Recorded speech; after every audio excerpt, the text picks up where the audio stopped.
नमस्कार दोस्तों, एक बार फिर स्वागत है आपका हमारे YouTube चैनल में।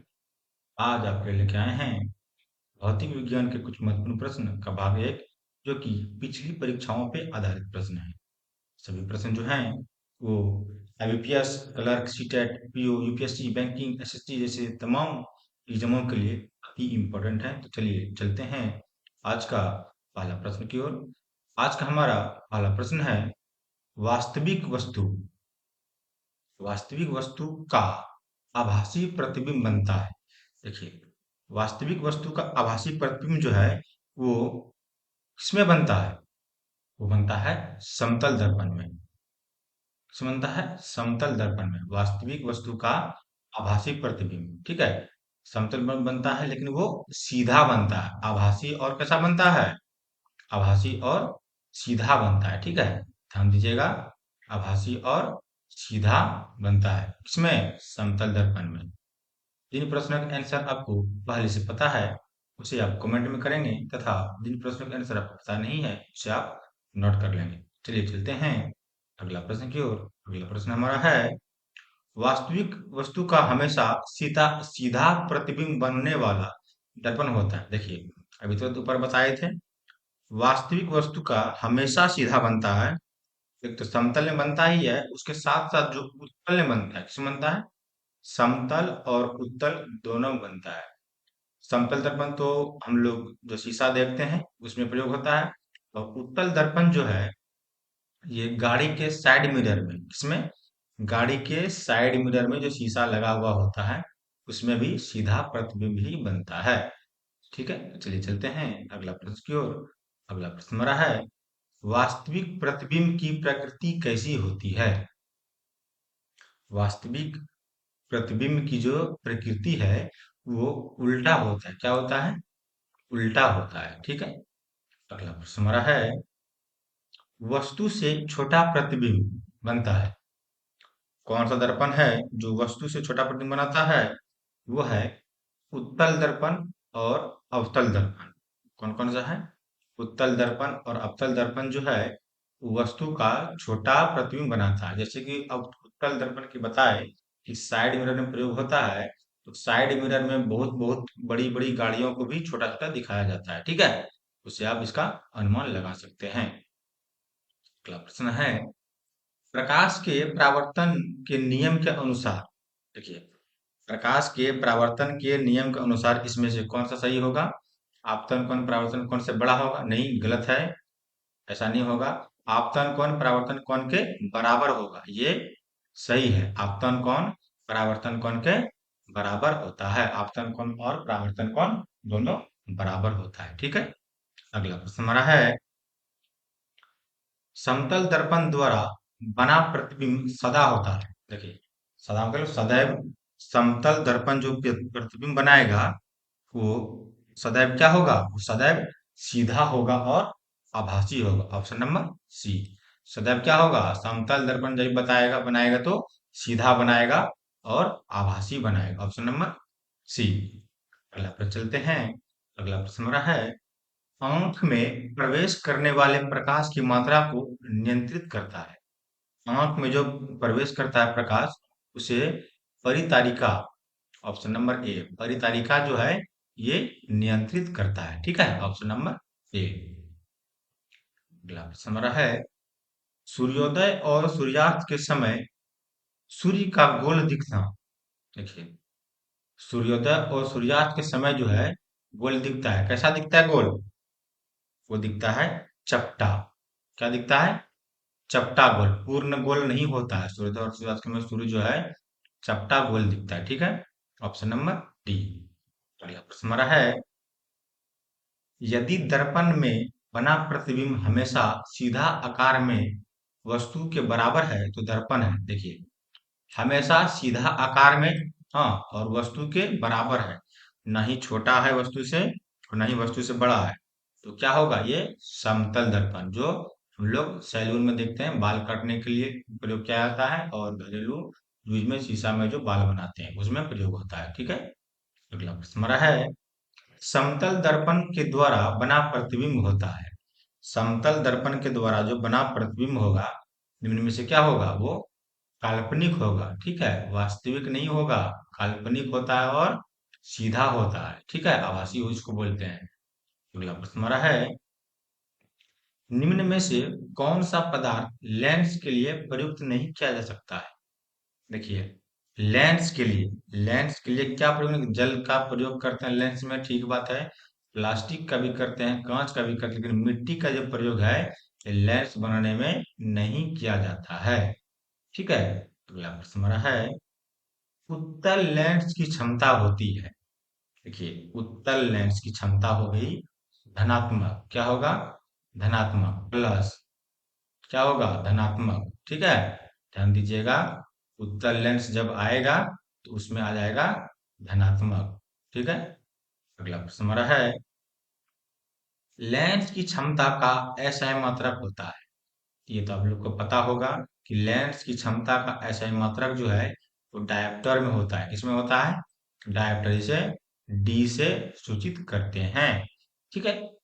चलिए चलते हैं अगला प्रश्न की ओर। अगला प्रश्न हमारा है, बाल पानी से भरे बाल्टी की गहराई कम दिखती है, देखिए पानी किसी बाल्टी में भरा हुआ है, उसका गहराई कम दिखने का कारण क्या, कौन सा कारण है जिस कारण कम दिखता है, वो दिखता है प्रकाश का अपवर्तन हो जाता है, यानी अपवर्तन के कारण जो है वो पानी से भरी बाल्टी की गहराई कम दिखती है, ठीक है, अपवर्तन के कारण, ऑप्शन नंबर बी। चलते हैं अगला प्रश्न की ओर। अगला प्रश्न हमारा है, पानी में डाली हुई छड़ी टेढ़ी दिखाई देती है, इसका क्या कारण है, इसका कारण भी अपवर्तन ही है, क्या है, अपवर्तन के कारण ही पानी में डाला गया छड़ी जो है वो टेढ़ा दिखता है, तिरछा दिखता है, ठीक है। तो चलते हैं अगला प्रश्न की ओर। अगला प्रश्न है, दर्पण की चौड़ाई को दर्पण का कहा जाता है, क्या कहा जाता है, दर्पण की चौड़ाई को दर्पण का द्वारक, ऑप्शन नंबर सी, क्या कहा जाता है, द्वारक कहा जाता है, ठीक है। चलिए चलते हैं अगला प्रश्न की ओर। अगला प्रश्न है, सोलर सोलर कुकर में प्रयोग किए जाते हैं, जो हम लोग खाना बनाने में प्रयोग करते हैं सोलर कुकर में, वो अवतल दर्पण प्रयोग क्या करते हैं, अवतल दर्पण। अब अवतल दर्पण को प्रयोग क्यों करते हैं, क्योंकि अवतल दर्पण की जो बनावट होती है वो बीच में टेढ़ा होती है, कैसा होता है, बीच में दबा हुआ होता है, ठीक है, जिसके कारण से क्या करता है, प्रकाश की जो ऊर्जा है, सूर्य की जो ऊर्जा है वो लेते हैं कई भागों में, और एक भाग में एकत्रित करके जो है ये हीट करता है, जो भोजन बन रहा हो सोलर कुकर में, कुकर में इसी हीट से एक बिंदु जब हीट पड़ती है, कुकर जल्दी से हीट होता है और खाना जल्दी पकता है, ठीक है। चलिए चलते हैं अगला प्रश्न की ओर। अगला प्रश्न है, रोगियों के नाक, कान, गले आदि की जांच के लिए डॉक्टर प्रयोग करते हैं, देखिए नाक, कान और गले, देखिए इसमें बहुत ही सांकड़ी जगह होती है, बहुत ही कम जगह होता है, जिसे बड़ा देखने के लिए प्रयोग किया जाता है। तो बड़ा दिखने के लिए क्या होता है, बड़ा दिखना है तो अवतल दर्पण का प्रयोग होगा, अवतल दर्पण का प्रयोग होगा ताकि बड़े दिख सके, ठीक है। अगला प्रश्न हमारा है, हीरा का अपवर्तनांक होता है, हीरा का अपवर्तनांक, सबसे ठोस धातु जो है हीरा है, इसका अपवर्तनांक जो होता है, क्रांति कुंज को बोलते भी हैं, ये होता है 2.4, सबसे अधिक हीरा का ही होता है, ये ध्यान रखना है। अगला प्रश्न हमारा है, मोटर गाड़ी के चालक के सामने लगा रहता है, मोटर गाड़ी जो चला चालक है उसके सामने अवतल दर्पण लगा रहता है, क्या लगा रहता है, अवतल दर्पण, क्यों, ताकि उसे अवतल दर्पण का कार्य क्या है, उसे सीधा प्रतिबिंब बनेगा और आकार वस्तु से छोटा रहेगा, ताकि उसे अच्छे से दिख जाए, ठीक है। अगला प्रश्न हमारा है, टॉर्च से इस प्रकार के प्रकाश कुंज की प्राप्ति होती है, टॉर्च से, जो जनरल टॉर्च चलाते हैं हम लोग, उससे होता है संश्रित प्रकाश कुंज, क्या होता है, संश्रित प्रकाश कुंज, हाँ, की प्राप्ति होती है, ठीक है। अगला प्रश्न है, सामान्य नेत्र की रेटिना पर बनने वाला प्रतिबिंब होता है, सामान्य नेत्र की रेटिना पर, ध्यान दीजिए क्वेश्चन को गहराई से पढ़िएगा, ऐसे ही प्रश्न अक्सर एग्जाम में आते हैं और कई बार आया हुआ प्रश्न भी है। ठीक है, देखिए सामान्य नेत्र की रेटिना पर बनने वाला जो प्रतिबिंब है वो वास्तविक होता है और उल्टा बनता है। ठीक है, वास्तविक और उल्टा बनता है। ठीक है, अगला प्रश्न है, नेत्र लेंस में समायोजन की क्रिया होती है। लेंथ लेंस में जो होता है वो होता है सिलियरी पेशियों द्वारा। किसके द्वारा? सिलियरी पेशियों द्वारा जो है समायोजन की क्रिया होती है। ठीक है, ध्यान दीजिएगा। अगला प्रश्न हमारा है, किसी नेत्र का निकट बिंदु है। नेत्र, किसी नेत्र का सामान्य निकट बिंदु इसको बोलते हैं कि इतना दूरी पे रहने के बाद पढ़ा जाएगा। वो आप लोग को भी पता होगा और सबको पता होगा कि 25 सेंटीमीटर के दूरी होती है। क्या होती है? 25 सेंटीमीटर। ठीक है, इससे अधिक निकट अगर कर लें कोई वस्तु को तो वो क्लियर हमें नहीं दिखेगा, चाहे किताब हो, कॉपी हो, कुछ भी, कोई भी वस्तु रहे। हाँ, इससे कम दूरी में नहीं पढ़ा जाएगा। ठीक है, अगला प्रश्न है, आंख की पुतली किस प्रकार कार्य करती है? आंख की जो पुतली है वो परिवर्ती द्वारक की भांति, किसके द्वारा करती है? प्रवर्ती द्वारक के भांति कार्य करती है। ठीक है, ऑप्शन नंबर ए। अगला प्रश्न हमारा है, सामान्य मानव नेत्र का दूर बिंदु होता है। जो सामान्य मानव नेत्र है, जैसे मानव का नेत्र सामान्य मतलब कोई चश्मा, कोई प्रकार का कोई चीज लगा नहीं होना चाहिए। हाँ, तो उसका जो दूर बिंदु होता है वो अनंत होता है। क्या होता है? अनंत, इसका तुलना ही नहीं होता है, बहुत ही दूर देखा जा सकता है। ठीक है, अगला प्रश्न है, सिनेमा के पर्दे पर किस प्रकार का प्रतिबिंब बनता है? सिनेमा के पर्दा जो होता है, जो लोग मूवी देखने जाते होंगे उसे पता होगा कि सिनेमा के पर्दे पे वास्तविक प्रतिबिंब बनता है। ठीक है, वास्तविक प्रतिबिंब नहीं बनेगा तो सिनेमा सिनेमा का मजा ही नहीं आएगा। हाँ, अगला प्रश्न हमारा है, कौन सा रंग है जिसे जिसका खतरे का सिग्नल में प्रयोग किया जाता है? ये तो कोई बताने वाली बात है नहीं, आप लोग सबको पता होगा। खतरा के लिए लाल रंग का प्रयोग किया जाता है। ठीक है, अगला प्रश्न हमारा है, किलोवाट घंटा, किलोवाट, किलोवाट जो है, घंटा जो है, ये किसका मात्रक है? ये मात्रक है ऊर्जा का। किसका है?